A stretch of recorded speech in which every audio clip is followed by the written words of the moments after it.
Senators के साथ जो जुल्म सख्त हुआ है उसको हम लोग उजागर करते हैं और हम लोग डिमांड करते हैं बैनुल अक़वामी दुनिया से कि वो इस चीज़ का नोटिस ले और इस चीज़ को कंडेम करें कि ख़वातीन के खिलाफ कहीं पे भी किसी किस्म का जुल्म सितम नहीं होना चाहिए। दूसरी अहम बात, और उस पर मेरे फाजिल यहाँ पे दोस्त चेयरमैन बैरिस्टर गौर साहब भी उस पर मजीद तफसील भी डालेंगे, रोशनी डालेंगे, और वो ये है कि आज 4 अरकान ने गैर कानूनी और गैर आईनी तौर पे हलफ उठाया रिजर्व सीट्स पे, गो के उनके खिलाफ पेशावर हाई कोर्ट ने स्टे ऑर्डर लिया हुआ था। मैटर सब्जेक्टिस्ट है और ये इस चीज की अक्कासी करता है कि ये कौमी असेंबली और ये फैशिस्ट हुकूमत ये सिर्फ और सिर्फ लोगों के हकूक को मस्मार करना जानती है, उनको कुचलना जानती है। लोगों का आइन और कानून इनके सामने कोई मानी नहीं रखता। जिस तरह के बगैर सर्च वारंट्स के लोगों के घरों में घुसना बगैर जो गैर आईनी है, इसी तरह इनके सामने आइन की कोई हैसियत नहीं है। और तीसरी अहम चीज, हमने फ्लोर ऑफ द हाउस पे ये चीज उठाई है कि अडयाला जेल का जो जेल सुपरिटेंडेंट है जिसका नाम असद वड़ाइच है, वो कानून से बड़ा अपने आप को समझने लग गया है और समझता है। बार हमारे मेंबरान, हमारे लोग कोर्ट से, अदालत से ऑर्डर लेके अडयाला जेल जाते हैं अपने महबूब कायद वजीर आजम इमरान खान साहब से मिलने के लिए, पर उनको इजाजत जेल सुपरिटेंडेंट नहीं देता। ये दूसरी बात है कि मैं खुद वहां पे गया हूँ, मेरे साथ और साथी भी थे, और हमें इजाजत जेल सुपरिटेंडेंट ने नहीं दी, गो कि हमारे पास कानून के तहत कोर्ट ऑर्डर, अदालत का ऑर्डर मौजूद था। मैं अपने फाजिल और लर्नड दोस्त जनाब बैरिस्टर चेयरमैन गौर साहब को रिक्वेस्ट करूंगा कि वो आपको डिटेल में तफसील में ब्रीफिंग दें। जी सर, देखिए उमर साहब सही फरमा रहे हैं। हमने जो पॉइंट ऑफ ऑर्डर उठाया था और वो पॉइंट ऑफ ऑर्डर इस बात पे था कि स्पीकर साहब उनको ओथ एडमिनिस्टर करने जा रहे थे, जो 4 अरकान साहिबान जो ये मार रहे थे कि ये आप ओथ ले लें। हमारा कहना यही है कि ये आईनी मसला है और इस पर हम पेशावर हाई कोर्ट ऑलरेडी जा चुके हैं। हमने हमारे 67 वोमेन सीट है और 11 नॉन मुस्लिम की सीट है, ये 78 सीट्स हमारी रिजर्व सीट्स है। ये नेशनल असम्बली और प्रोविंशियल असम्बलीज में हमारी अभी पेंडिंग है। इस असम्बली में हमारे 23 सीट्स है। हमने पॉइंट आउट ये किया है कि ये जिस पॉलिटिकल पार्टी का हक है ये सिर्फ उस पॉलिटिकल पार्टी को मिल सकता है।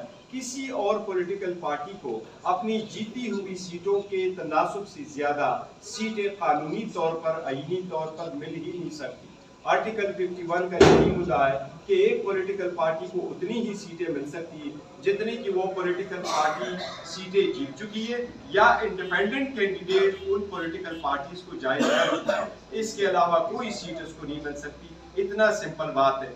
इस पे पेशावर हाई कोर्ट ने अटॉर्नी जनरल को भी नोटिस इशू किया था।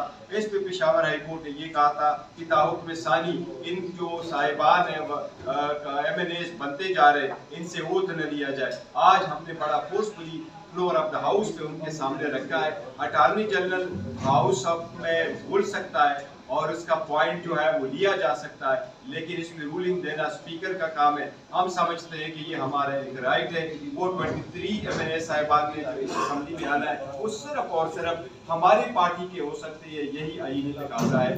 आज स्पीकर साहब ने उनसे वोट लिया, हमने दोबारा उनको रिमाइंड किया कि ये न सिर्फ हमारे राइट्स की वायलेशन है, न सिर्फ ये आइन की वायलेशन है, बट ये अदालत की हुक्म अदूली भी है। हम ये पॉइंट आउट करा चुके हैं। हम देखते हैं आगे क्या होता है, लेकिन अगर ऐसे ही चलना है, आपने सीटें भी दी, आपने बाकी भी दर्जी भी करवाई, आपने 45 को 47 में कन्वर्ट कराते हुए भी सारे सीटें ले ली, तो ये चलना आपके साथ बड़ा मुश्किल हो जाएगा down the line. Despite the fact कि हम बार बार कोशिश कर रहे हैं कि हम आगे की तरफ बढ़े और हम आगे की तरफ चले और डेमोक्रेसी डीरेल ना हो, लेकिन इसके बावजूद ये से रूलिंग अगर आ जाती है तो इस पे हमें बहुत तशवीश है। आज का दिन इस पार्लियामेंट का, जिसको कहने को तो हम मौजिज़ कहते हैं, जिसमें फॉर्म 47 के चोर बैठे हैं जिन्होंने 8 फरवरी को इमरान खान के नजरिए में डाका डाला है।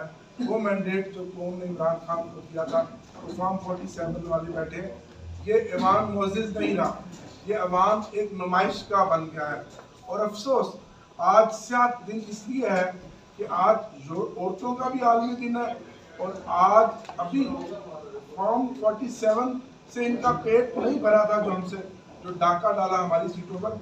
आज वो सीटें जो 86 कौमी असेंबली की सीटें, जो SIC के ताबे हमने उसका एफिडेविट दिया, हमने उनकी ज्वाइनिंग दी, और उसके बाद अदालतों ने अभी फैसला करना है। आप सब जानते हैं, जैसे बैरिस्टर गौर साहब ने कहा, आर्टिकल 51 सब सेक्शन 504 505 वाज़ेह है कि वो कोटा हमारा है, हम कंज्यूम करेंगे मुतनासिब नुमाइंदगी के तहत। इनकी सीटें जो 20 सीटें थी आज 123 बना दी गई। इससे बड़ा क्या जुल्म होगा कि आज PMLN को इस ऐवान की सबसे बड़ी पार्टी बना दिया गया, जबकि आप जानते हैं, कौम जानती है, बच्चा बाजार जानता है, इनकी हकीकत में 20 सीटें हैं। आज 123 सीटें बढ़ा दी, 9 आज़ाद 3 दिन में शामिल कर दिए। चलें, कोई बात नहीं, हम वो अपना एहतजाज जारी रखेंगे।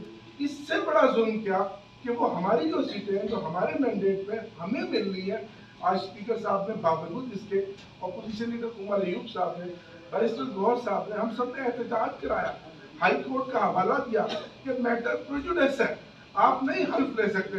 इससे बड़ा डाका क्या हो सकता है? आज का दिन इस पार्लियामेंट का स्याह दिन है। अफसोस, जमहूरियत हार रही है, और वो हार जो जानबदारी का मुजाहरा कर रहे हैं, वो इसी पीछे जो अक्सर दराज से जानबदारी का मुजाहरा कर रहे हैं, वो जीत रहे हैं। ना आइन है, ना कानून है, सिर्फ इस मुल्क में कोई बात कि जिसकी लाठी उसकी भैंस। इससे बड़ा अफसोस नाक दिन, स्पेशली औरतों के आगे दुनिया होने पर हो नहीं सकता। उमर अयूब साहब, आप IMF को लेटर लेकर तो आज उन्होंने रिस्पॉन्ड किया, PTI का क्या मौक़िफ़ है उस पे, IMF के रिस्पॉन्स पे? बहुत अच्छा आपका सवाल है। सबसे पहली चीज हम लोग यही डिमांड करते हैं। देखिए, IMF जो होता है, मैंने अपने प्रेस टॉक्स में भी इसको एक्सप्लेन किया था, IMF आपका इमरजेंसी रूल है। IMF के साथ वर्ल्ड बैंक के भी कर्जे आते होते हैं, जो जिसको स्ट्रक्चरल रिफॉर्म्स के लिए इस्तेमाल किया जाता है।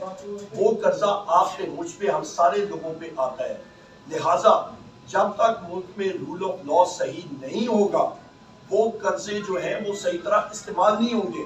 वहाँ पे शाखर्चियाँ होंगी, यहाँ पे बड़ी बड़ी गाड़ियाँ ली जाएंगी, यहाँ पे ट्रिप्स पे लगेंगे, यहाँ पे मुख्तलिफ शाखर्चियाँ वज़ीर आज़म की और गवर्नर साहबान को इन लोगों के घरों पे होगी। उस चीज को खत्म करने के लिए हम लोग चाहते हैं कि सबसे पहले सही मैंडेट जो आइन में लिखा हुआ है कि फ्री एंड फेयर इलेक्शन होना चाहिए था, और उसके लिए जो फॉर्म 47 पे मेरे फाजिल यहाँ पे दो साहिबान ने बात की है, गवर्नर साहब ने और बैरिस्टर गौर साहब ने, वाज़ेह तौर पे कि यहाँ पे फ्री एंड फेयर इलेक्शन होना चाहिए था। और फॉर्म 47 के तहत जिन लोगों को आके यहाँ पे सीटों पे बिठाया गया उसको हम लोग कंडेम करते हैं, क्योंकि ये लोग, इनमें वो सलाहियत नहीं है कि वो फ्री एंड फेयर इलेक्शन के जरिए वो आए थे, और ना ही इनमें सलाहियत है कि वो सही तरह फिस्कल मैनेजमेंट यानी कि माली मैनेजमेंट कर सकें। और वो कर्जे जो है वो गलत तरीके से इस्तेमाल होंगे, बदकिस्मती से वो कर्जे जो है वो शाखर्चों पे इस्तेमाल होंगे। पाकिस्तान की आवाम को उसका फायदा नहीं होगा। बिजली का यूनिट 100 रुपए से ऊपर जाएगा, गैस की कीमत 4 गुना और बढ़ेगी, जो अब 3 गुना बढ़ गई है, इससे भी आगे बढ़ती जाएगी। गर्दिशी कर्जे बढ़ेंगे, प्राइवेटाइजेशन प्रोग्राम इनसे होगा नहीं, क्योंकि यहाँ पे रूल ऑफ लॉ नहीं है। बुनियादी तौर पे हमने कहा हमारे अपने यहाँ पे लोकल इदारे जो है वो उसको चेक करें और उसके बाद उस पर वर्डिक्ट दें। और IMF और वर्ल्ड बैंक जो है उन पे भी ये नेसेसरी है कि वो कर्जे जो है उनकी सही इस्तेमाल होना चाहिए। अब्दुल्ला मोहम्मद फ्रॉम टीवी, जो स्पीकर ने बात की और अटॉर्नी जनरल साहब ने जो बात की कि पेशावर हाई कोर्ट का जो फैसला है या उसकी डायरेक्शन एक सूबे तक महदूद है, और देखा अगर उन्होंने डायरेक्शन दी भी होती तो मुझे बाय बुक जाना है, तो एज ए लीगल एक्सपर्ट आपकी राय क्या है? उमर साहब, जिस तरह IMF का जवाब आया, PTI के पास क्या ऑप्शन थे इसके बाद इलेक्शन के हवाले से, ट्रांसपेरेंसी के हवाले से? IMF को भी जवाब दिया, अब आगे का अमल क्या हो? आईनी तौर पे, कानूनी तौर पे प्रोटेस्ट भी करेंगे, पीसफुल प्रोटेस्ट, पुरअमन प्रोटेस्ट भी होगा। हाउस के अंदर भी हमारी स्ट्रेंथ है, आपने देख ली है, और ये चीज हमने दुनिया के हर एक शख्स के जहन में ये है। मुख्तलिफ ममालिक ने इस इलेक्शन का जो इन्होंने जो ये ढोंग रचाया है फॉर्म 47 का, दुनिया कह रही है कि ये एक मुतनाज़ा इन्होंने तरीक़ेकार इस्तेमाल किए, और जहाँ पे आपके पास मॉरल अथॉरिटी नहीं होती आप कुछ नहीं कर सकते। आप इनके चेहरे नहीं देखते। ये कौमी असेंबली में आए तो जिस तरह कोई रात को चोरी करके पतली गली से भाग रहा होता है, इनके चेहरों से पता लगता है इन्होंने मैंडेट की चोरी की है। और आज भी जिन मेंबर्स ने ओथ उठाया है, जो जली ओथ है, जो जैली हलफ है, इनके चेहरों से भी पता लगता है कि ये मैंडेट चोर है। सर, ये- बैरिस्टर साहब आपकी प्लीज रानी साहब, जहाँ तक वो हमने फेडरेशन पार्टी, उसमें फेडरेशन पार्टी, और जब किसी भी हाई कोर्ट में आप जाते हैं तो फेडरेशन के खिलाफ कहीं भी वहाँ फाइल हो सकता है। हमने एक ही ऑर्डर है, बेसिकली कंपोजिट एक ही ऑर्डर है, वो इलेक्शन कमीशन का ऑर्डर है, उसी को हमने चैलेंज किया। उस ऑर्डर के थ्रू हमारे सीधे जानिए, वो चाहे इस्लामाबाद हाई कोर्ट हो, चाहे लाहौर हाई कोर्ट हो, चाहे सिंध हाई कोर्ट हो, कोई भी हाई कोर्ट उसके खिलाफ रिलीफ दे सकता है। और फेडरेशन हर जगह मौजूद है और फेडरेशन की तरफ से उसमें हाजिरी लगी है। एक चीज में ये वजाहत करना चाहता सर मिनट में आ जाए, थोड़ा माइक के आगे। तासीर से पहुंचा हूँ तो मुझे अभी क्यारी साहब ने बताया, स्पीकर ने कहा है कि जी यहाँ ऐवान में सिगरेट पिया गया और टिकटॉक के हवाले से बात की है। अब मैं जरा थोड़ी सी वजाहत देना चाहता हूँ। स्पीकर को चाहिए कि पहले ये इल्जाम लगाने से पहले अपने कैमरे लोग देखें कि किसी ने सिगरेट पिया भी है या नहीं। ये तो इसने बहुतान दराजी की है। अगर ये साबित हो जाए कि मैंने ऐवान के अंदर सिगरेट पिया हो तो जो चोर की सजा वो मेरी सजा, लेकिन अगर उसने गलत बयानी की तो उसके खुद नाक पे लकीर निकालनी चाहिए उसको। ये क्या बात हुई आटे के तेले की तरह? आप एक तो झूठ भी बोलते हैं, दूसरा वो कहते हैं टिकटॉक बनाते हैं, और ये टिकटॉक आपके साथ किसी ने बनाना है? कोई आपके साथ बनाएगा? ये नहीं, स्पीकर ने दरोगोई की है, झूठ बोला है कि ऐवान के अंदर सिगरेट किसी ने पिया है। पहले अपने कैमरे चेक करें। अगर आप ये साबित नहीं कर सके तो अपने अल्फाज वापस लें और माफी मांगे कौन से। अच्छा सर, ये बैरिस्टर साहब ये बताइए कि जी हमने बिल्कुल वहाँ पे करारदाद पेश की है, हमने फैक्चुअली उधर जाके सबमिट भी करा दी है और इस पे ये चीज वाजे की है। मैं फिर रिपीट करता हूँ कि हमारी खातून अव्वल जनाब बुशरा बीबी के साथ जो जुल्म सितम हो रहा है, हमारी खवातीन जो पाबंद सलासिल है, उनके नाम भी मैंने पहले भी लिए, मैं फिर रिपीट कर देता हूँ। हमारी डॉक्टर यास्मीन राशिद साहिबा, हमारी आलिया हमजा साहिबा, हमारी बाकी खवातीन जितनी भी पाबंद सलासिल है, जितने वर्कर्स हैं पीटीआई की खवातीन, जो जुल्म सितम उनके साथ हुआ है, उनके घरों में गई है पुलिस, जो पुलिस गर्दी हुई है, उनके दुपट्टे फाड़े गए हैं, उनको बालों से घसीटा गया है, उनको फिजिकली मारा गया है, उसकी हम लोग मुजामत करते हैं। दुनिया में ये दिखाना चाहते हैं कि आलमी दिन में इस चीज को कंडेम किया जाए। सिर्फ पाकिस्तान में भी नहीं, दुनिया में जहाँ पे भी इस तरह का खवातीन के साथ जुल्म सितम होता है, और बिलखसूस पाकिस्तान में हम पाकिस्तान तहरीक इंसाफ के हमारी मौजूद खवातीन के साथ ये है, इसको हम लोग कंडेम करते हैं। और खवातीन का दिन जो है, हम लोग अपनी खवातीन पे फख्र करते हैं, जिस तरह की पूरी पाकिस्तान कौम की हमारी जो खवातीन है, हमारी माएँ, हमारी बेटियां, हमारी बहनें, जिस तरह के वो पाकिस्तान की मईशत में, पाकिस्तान के तरक्की में वो शाना बशाना मर्दों के साथ काम करिए। बहुत और इनका पेट अभी यहाँ तक नहीं भरा। आज हमारा मैंडेट जो हमारी सीटों के अगेंस्ट हमें स्पेशल सीट्स मिलनी है, अभी मामला कोर्ट में जेर समाअत था, फैसला दिया, उसका भी हल फुकवा दिया। और सोने पे सुहागा आज आदमी बिना औरतों के साथ ज्यादती, हमारी जो करारदाद है वो हमने टेबल की, वो अलाउ नहीं की और एडजस्ट करके चले गए। इससे ज्यादा बिल्डोज क्या होगा जो आज ऐवान की कार्रवाई हुई है। आज का दिन इस असेंबली किया जो मैं मोशन लाऊंगा या तो स्पीकर ये साबित करे कि किसी ने ऐवान के अंदर सिगरेट किया है, उसका निशाना मेरी तरफ है, तो लिहाजा सारे आपके ऐवान में कैमरे लगे। अगर उसने झूठ बोला है, क्योंकि वो किस तरह इस मसनद पे बैठ के ऐवान के हवाले से सीक्रेट नोटिस पे झूठ बोल सकता है, या तो वो साबित करेगा, वरना उसने मेरा इस्तेकाक में जरूर किया है। मैं प्रिविलेज मोशन इसके खिलाफ नहीं करूँगा।